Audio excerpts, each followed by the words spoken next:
Let's do it. Powered by Riverside FM.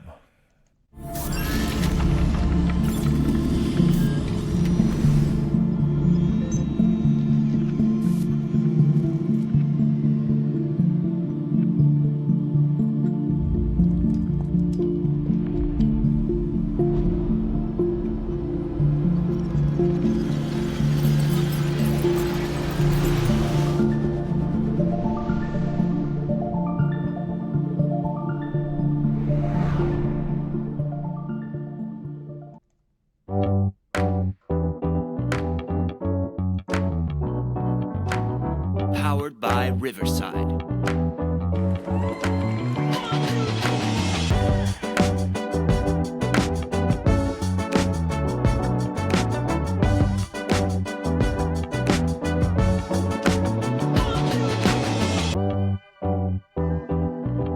Welcome to the UP, another episode of Unconventional Playbook. Please hit that like and subscribe button. This station is growing every day. We're a few subscribers away from 2,000 subscribers in less than 3 weeks. So we really appreciate the support. Let's get right to it. The Minnesota Timberwolves were left for dead. I was the one that said they may not win another game. Man, did they come out and play last night. Put a 40-point drubbing on the defending world champions. Great adjustments by the Minnesota Timberwolves. Anthony Edwards was great last night. Rudy Gobert was better last night. Jaden McDaniels was sensational last night. Let me tell you, from a scheme standpoint, what really stood out to me. Hats off to Chris Finch. They put Karl Anthony Towns for the majority of the night on Jokic, because Rudy Gobert just can't guard him straight up. That's evident. That's like he went for 40 the last game. But what was genius is they put Karl Anthony Towns, who has a little bit better foundation than Rudy Gobert. So he's a little bit stronger. Not that he can guard Jokic in the post, but he's just a little bit stronger. That kept Rudy Gobert off ball and allowed him to roam. And so now Rudy Gobert doesn't have to guard Jokic straight up. He can just come over to help. And when you have that size and that length coming over to help, that's a tremendous thing for the Minnesota Timberwolves, and it made the difference on the defensive end last night.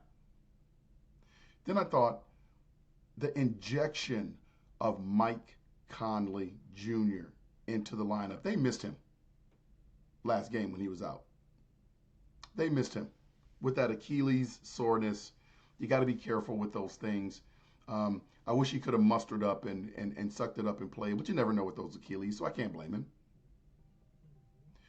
But man, fantastic team effort last night. Mike Conley running the pick and roll, passing the ball, facilitating the offense, hitting some big shots on offense. And then if you watched him last night, he was kind of the quarterback on defense as well. Rudy Gobert struggled early with turnovers, but his defensive presence in the paint made a big difference. He also rebounded the basketball a lot and did a really, really good job just contesting shooters. I mean, it was absolutely fantastic. And Anthony Edwards was just Anthony Edwards. The biggest shout out I want to get is to the Minneapolis fans. That was a tough place to play last night. That is what you call a hostile environment. The Minnesota Timberwolves gave the fans something to cheer about last night.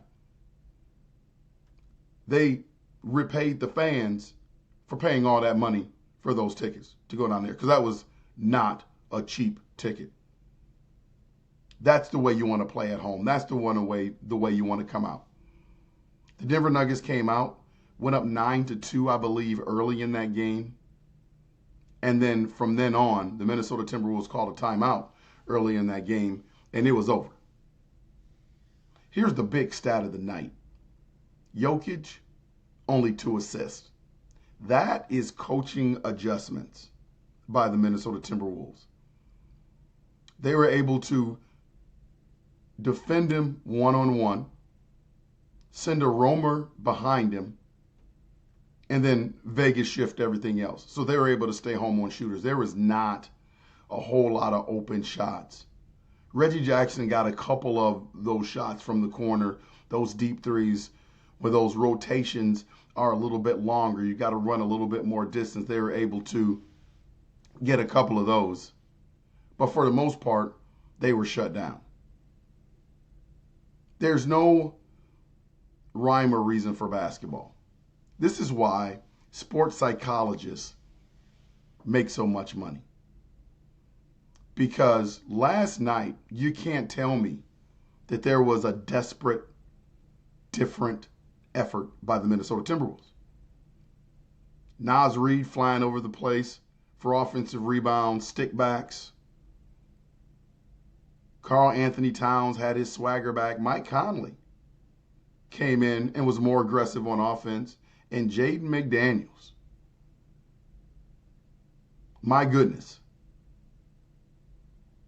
So now the Timberwolves have to find a way to keep that mindset going forward. You can't lose that because they're going to need it. They're going to need it at altitude in Denver. Denver's going to play desperate. The world champions playing desperate. You know what that's going to look like. They're going to be in front of their tremendous fans there. They're going to get energized from their fans there. What do you think that's going to look like?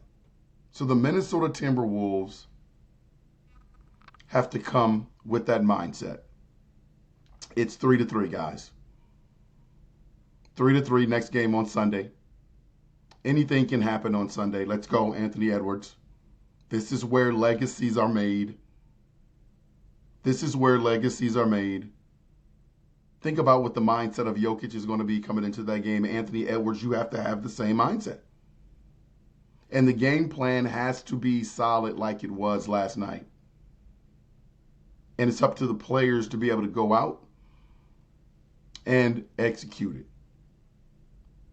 Boy, I think if the Minnesota Timberwolves can pull this off on Sunday, I think they're probably going to get an opportunity to face the Denver Nuggets with a hobbled Luka Doncic. Still tough, but he's hobbled. And the Minnesota Timberwolves are bigger, way more athletic than the Dallas Mavericks. But sometimes matchups don't matter. You know, it's just about the heart. But man, if we get Dallas, I just think that's a great matchup for us, leading us into the NBA Finals against what I think is going to be a really good Boston Celtics team. You got a chance to play for the chip. And if you'd have told me at the beginning of the year that the Minnesota Timberwolves would have an opportunity to play for a chip, I wouldn't have believed it. But you got to get the one on Sunday first. So I'm not going to overlook that game. Minnesota Timberwolves defeat the Dallas Mavericks. Really proud of the Timberwolves. Great effort. I was hard on them. You guys heard me. I didn't come on here and pull any punches. I was hard on them. Because I know what type of effort they can put together. And you saw proof of that last night. You mean to tell me they couldn't give you 80% of their effort that they showed last night in other games? See, this is why I'm hard on it. This is why we keep it real on the UP.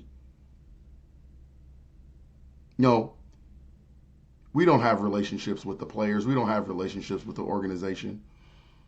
But as a fan and as a coach, you know what they can put together from game to game, and last night proved it. Can't wait for Sunday night. Man, I wish it was a home game. Because the Timberwolves are going to need that energy, sorry. I'm just so hyped up. I'm so hyped up for this game. Sunday night, Denver Nuggets, Minnesota Timberwolves, UP Nation. Tune in.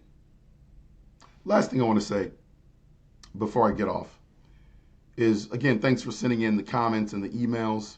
We're still looking for show topics. Send in your show ideas, your show topics. We're going to cover a lot of different things. You know, we don't only cover sports here. You know, obviously we talked about we're going to cover a lot of Minnesota sports, a lot of Wisconsin sports, Iowa sports, but primarily focus on the Minnesota Timberwolves and the Vikings. But we'll dabble in other areas. There'll be days where we'll talk about entertainment. There'll be days where we may talk about movies. This show has a lot of different branches. It's unconventional. Or as I've been calling it the last couple shows, undercover. Man, my mind, I'm 51 years old. My mind is just going. Unconventional. So keep tuning in. We're going to keep giving you the content. We're going to keep you up to date on the sports scene. This is your host, Lionel Jones, and this is the UP, Unconventional Playbook.